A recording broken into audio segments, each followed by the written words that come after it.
I'm Mike Knoffwood, the 28-year-old businessman. I work for a pretty big and famous company in my hometown. I'm part of the sales team, and there's a business drinking party almost every night. The clients seem to really like the place I chose for the gathering, so I think it was successful. I felt a sigh of relief. My boss is whispering something to RCO. Looks like he's planning for the next place. Probably they're going to a fancy place with attractive ladies along with our client CEO.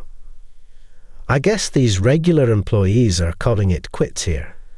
We held taxes for the harems to send them off. Our tipsy CEOs seem to be in high spirits. We made sure nothing was left behind with seniors, and then us regular employees dispersed. My colleagues were heading off to a bar, but I'm not much of a drinker. Despite the invite, I declined and decided to head home early. I wanted to enjoy my only hobby, gaming, when I got home.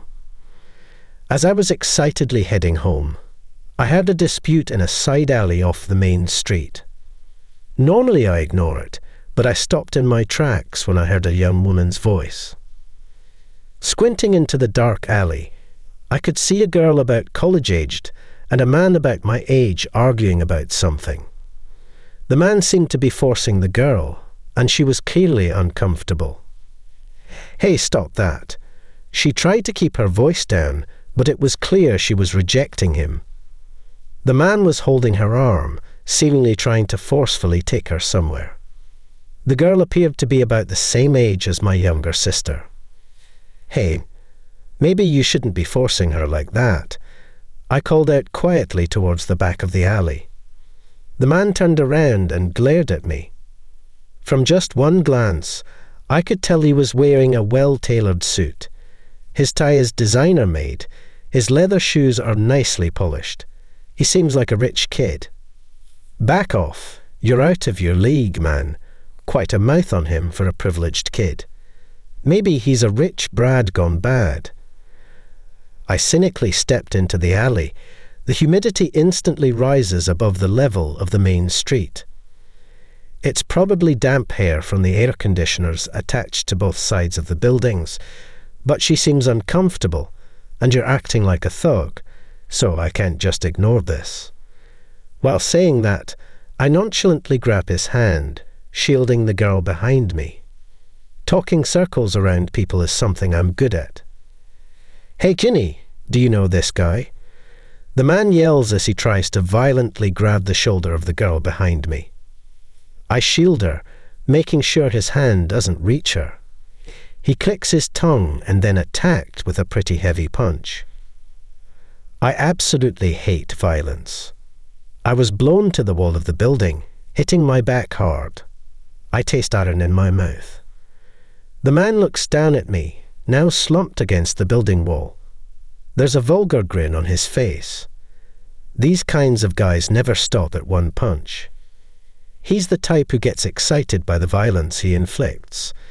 Just as I try to escape, a kick to my stomach makes me groan. See, just as I thought, I nearly laugh at how well I've rated him. Just as the man clenches his fist again, the girl thrusts her smartphone screen in his face. "If you don't stop, I'm calling the police. Are you planning to make your dad clean up the mess again?" She says this with a voice so cold, it's like she's mocking him. Maybe he didn't believe she'd actually call the police, because his fist clenches tighter. Without hesitation, she starts using her smartphone. From the speakerphone, you can hear the voice of a police officer answering a 911 call. He keeps asking, "What's your emergency?" The man lowers the fist he'd raised and clicks his tongue. "Don't run, Jenny." The man says this and runs off down the alley. She ends the call only after making sure he's gone. "We should move before the police arrive." "You don't want any more trouble, right?" She grabs my arm to help me up, and then lends me her shoulder as I wobble. Her side profile is a real beauty, but with a hint of darkness, a pure yet mysterious beauty. By the time we reach a bench in a park, Away from the alley, we're both sweating. She made me sit on the bench and buys a couple of bottles of water from a vending machine. She gave me one and uses the other to dampen her handkerchief and gently wipes my face. It burns my mouth with the water she gave me, but I can still taste iron. It looks like I've cut the inside of my mouth quite a bit. We need to get you to a hospital. You're bleeding. She says this with a worried look while holding the cold handkerchief to my wounds. I'm fine. It's not as painful as it looks. Are you hurt anywhere?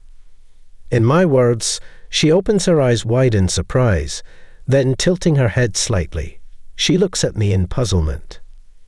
Did I say something strange? Just as I was about to open my mouth again, her slender hand moved swiftly. Before I knew it, my suit jacket was whisked away. Excuse me, suddenly stripped of my jacket, I was flustered. I'll get it cleaned and return it. I'm sorry, but can you please provide your contact details? She said this in a polite but firm tone. She quickly tossed over items that were in the pocket. When she found a business card holder in an inner pocket, she smiled. I'll take a business card if you don't mind. Pardon me. She promptly pulled out a card, and she tossed it over to me. She took the business card, pausing for a moment. I'll be in touch. A call from a college girl must be a nightmare. Give me your number.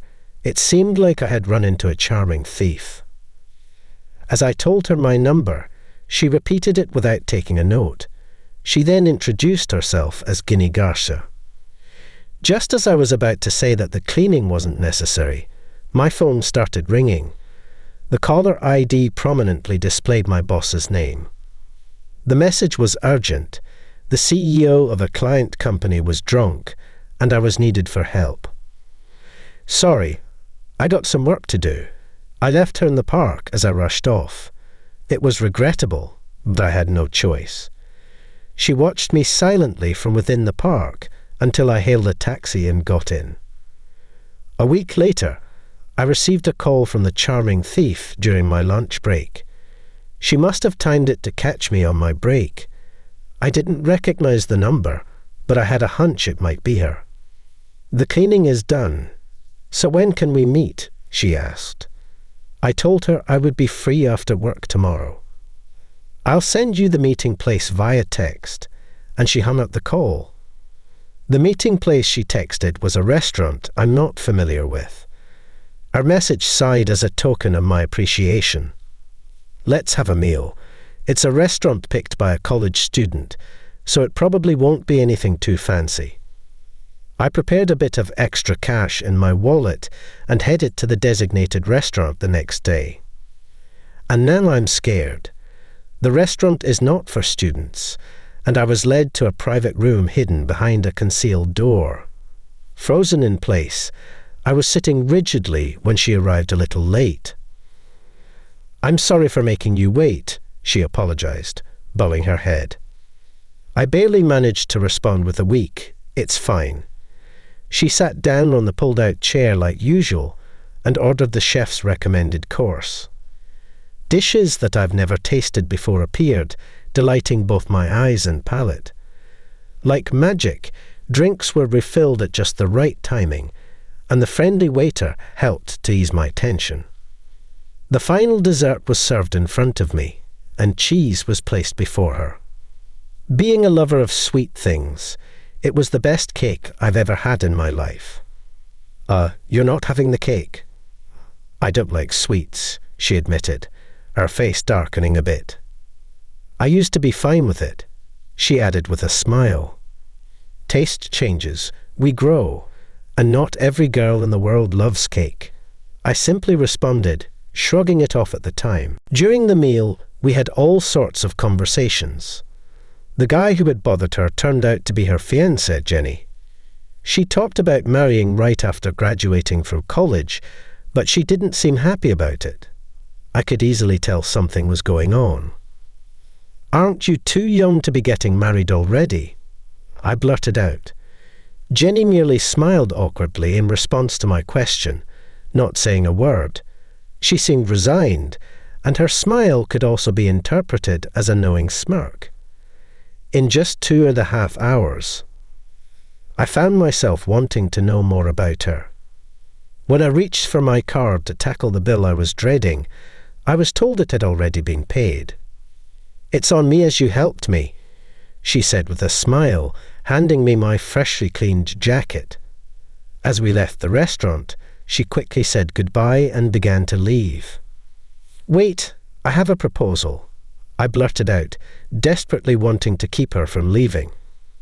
Upon being called, Christine slowly turned around. The sight of her looking straight at me was breathtakingly beautiful. "If you get married soon, let's do the things you won't be able to do once you're married," I said. She looked surprised at my words, her eyes widening. It was a bold proposal, but it was all I could think of. Jenny, who is set to marry that guy right after graduation, and clearly it wasn't a marriage she wanted, so I thought, why not enjoy her freedom until she gets married? I wanted to see her smiling, preferably by my side. "What a proposal," she said, her voice filled with a hint of disbelief. Suddenly, I felt embarrassed. When I timidly asked, "So is it a no-go?" Ginny shook her head. "Where are you taking me for our fun day out?" she asked with excitement. I was relieved to see her anticipation.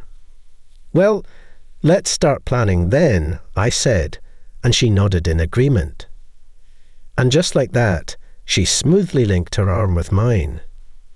Thus began our little game of playing lovers. From that day, Jenny and I went on many dates in various places.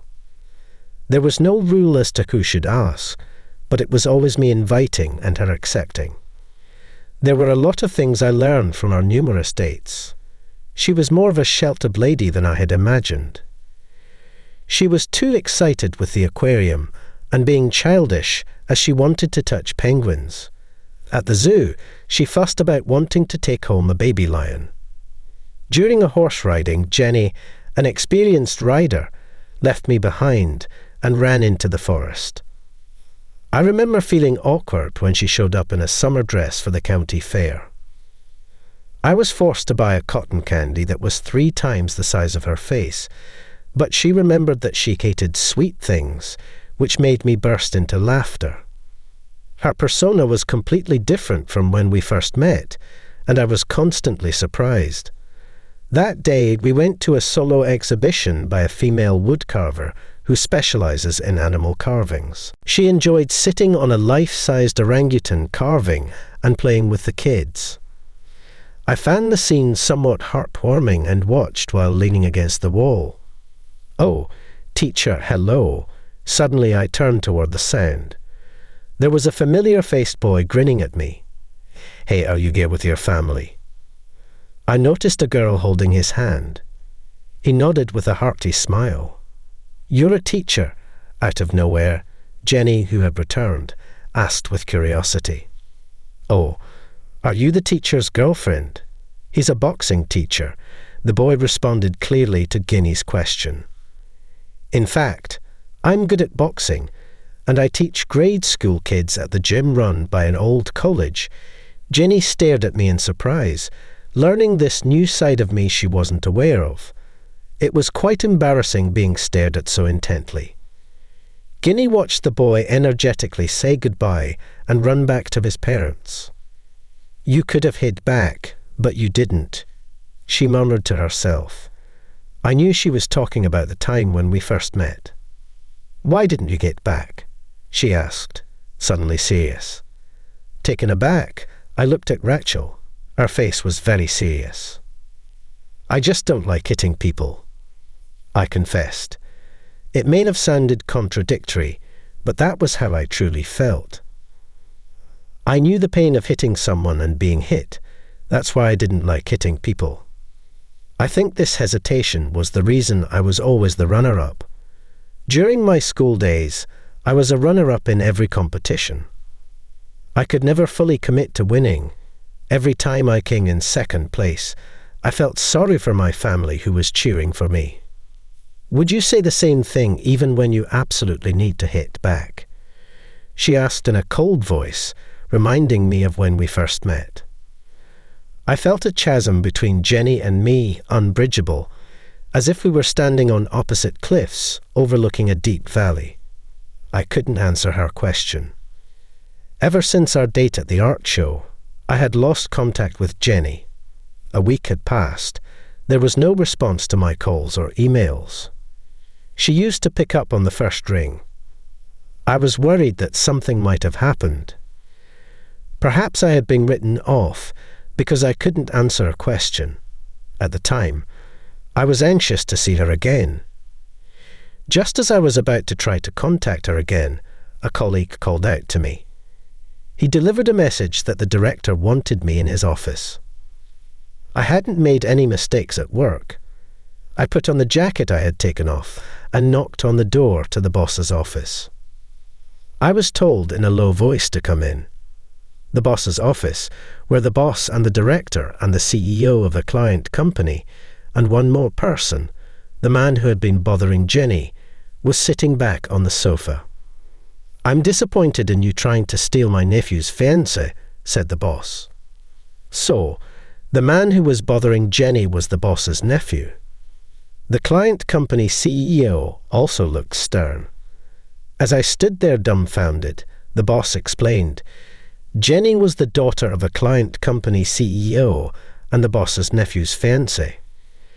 He emphasized that their marriage was necessary to strengthen the partnership.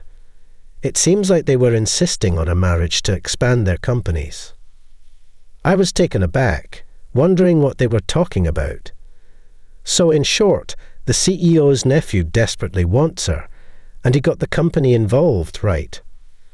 The truth just slipped out of my mouth.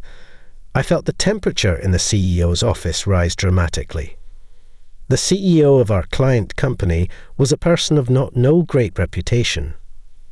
I heard that originally the current CEO's brother was the CEO, but he was kicked out and the current CEO took his seat. He had mistresses here and there and ran the company recklessly, or so the rumours went. That's enough. I want you to quit the company. We can't afford to keep a thief cat in the company. I'm disgusted by the CEO's ridiculous comment. Next to that CEO, the CEO of the client company is nodding deeply. He says he can't do business with a company where thief cats are present. Personal life and work are separate matters. Annoyed at the nephew grinning at me, I say to the boss, I don't want to give up on myself who has been working hard till now here. I thought this is the time to become desperate. I thought I'm fed up with giving up on Guinea and my job. I'm not interested in your opinion. This is my company, and I don't need you. The CEO points to the exit door and tells me to leave. At that moment, the door he pointed at is opened without a knock. What the hell? We're having an important conversation. The CEO immediately yells at the person who opened the door. However, the next moment, everyone in the CEO's office was stunned and couldn't move. It's been a while, Uncle. My father sends his regards, Jenny said to the CEO without a smile. The boss's nephew, my fiancé, is stunned. Was it you, Uncle, who was secretly sniffing around me, or was it my fiancé? It wasn't until Jenny told me that I realized. The CEOs found out about Jenny and my relationship because someone was sniffing around us. Probably someone in this room hired a detective and investigated, and I was caught. You're also to blame, meeting secretly with Mike.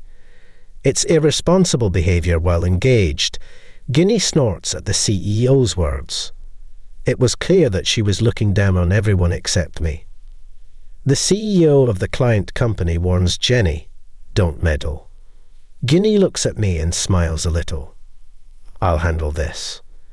When Jenny declared that to me, she threw a bundle of documents at the client company's CEO. You're fired, CEO Williams.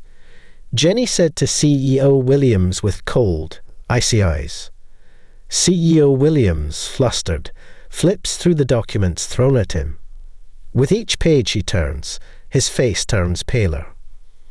My brother is the CEO from today, Ginny informs her fiancé. Incredible. Ginny conspired with a real brother and took over their father's company, investing in her father's company from her company and gradually buying up shares behind. We'll take back my father's company. Ginny glanced at her fiancé, who was totally in shock, and thrust documents at him too. The words compensation were written. I'll claim damages for all the mental distress you've caused, Ginny informs her fiancé. Then her gaze shifted to our company's CEO. He flinches slightly. Mr. Mike, I will poach you for our company. Brace yourself.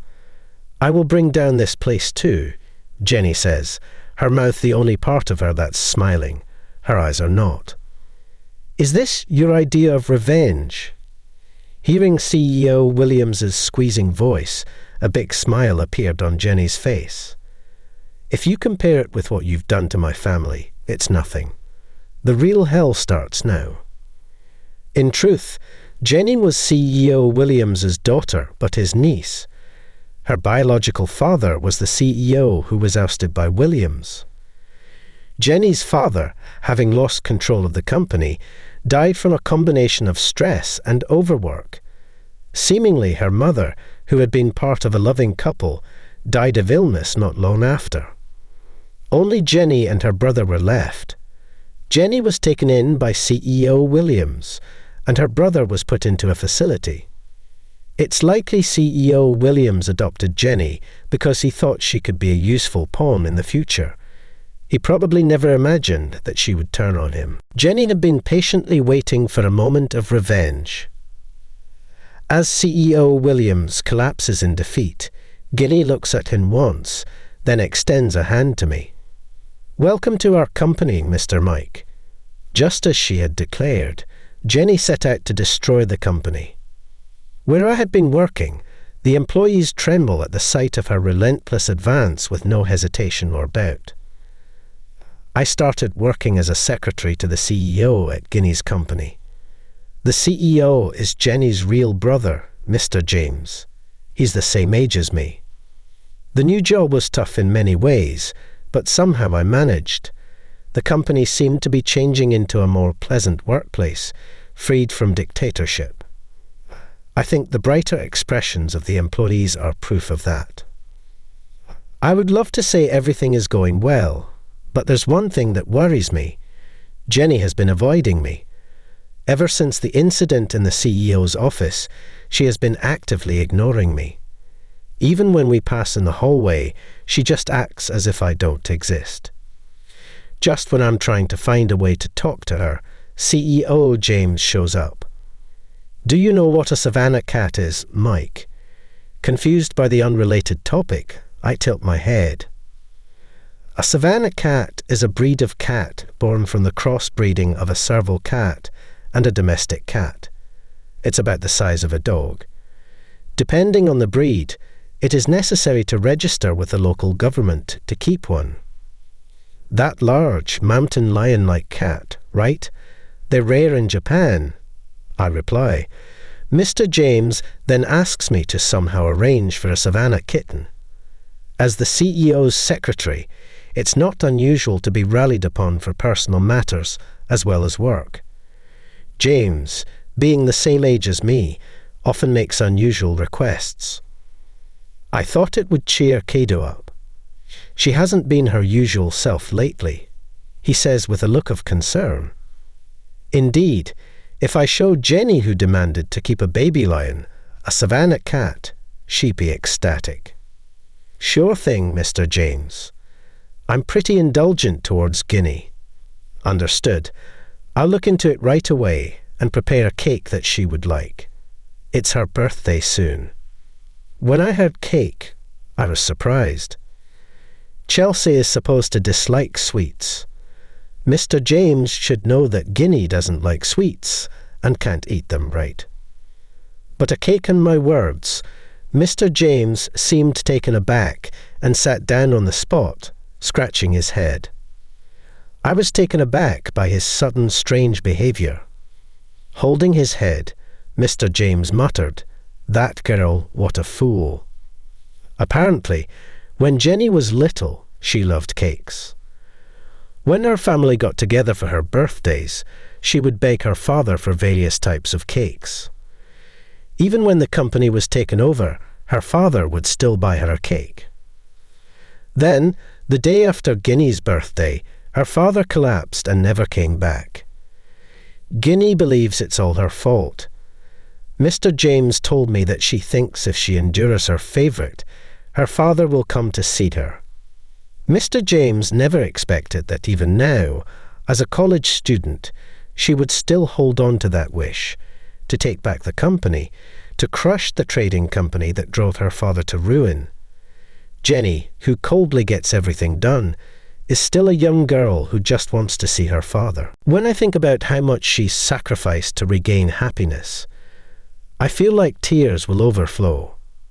I promised Mr. James about the Savannah cat and pleaded with him to tell me where Jenny was. I just want to talk to her. I drove to the place Mr. James told me. The personal exhibition we went to together is on its final day, and Jenny is said to be there.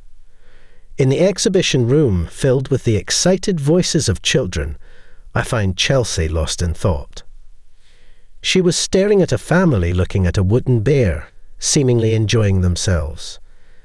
Her profile looks expressionless, yet it also seems like she could burst into tears any moment. Found her.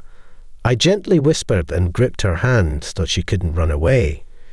Jenny, who looked back in surprise, had noticeably lost weight since I last saw her. "Why are you avoiding me?" She shudders at my question. I stopped her from trying to run away by tightly gripping her hand. With a resigned look, she relaxed and said in a small voice, "Because you hate hitting, don't you?" Guinea continued in a small voice, thinking I despised her because I hate hitting. Her voice was shaking slightly. I hate and abhor hitting, but it depends on the time and place. I've changed my mind a bit. I spoke to Jenny as gently as possible. If it's for you, I'm sure I can handle it. Upon hearing my words, Guinea started shedding tears. She told me she feels terrible for affecting innocent employees' families by taking over companies, but she always acted tough to show that the person she resents is herself. She says she's prepared to carry all the blame and live her life. "Is there anything I can do for you?" I gently asked the crying girl. Then, in a small voice, she replied, "Stay by me like my dad. Don't disappear. Always be by my side." I wanted to hold her right away, but I restrained myself. Instead, I put a lot of strength into the hand we were holding. "Understood. I'll always be by your side, Jenny. Can you smile at me every day?" And my question, Jenny cried and nodded many times. While watching her tears, I made a promise to myself. I will never make her cry again after today. I'd even import a Savannah cat if it's for her.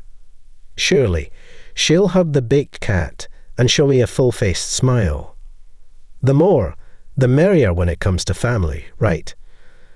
As I muttered this, looking at families around us, Guinea's face turned beet red.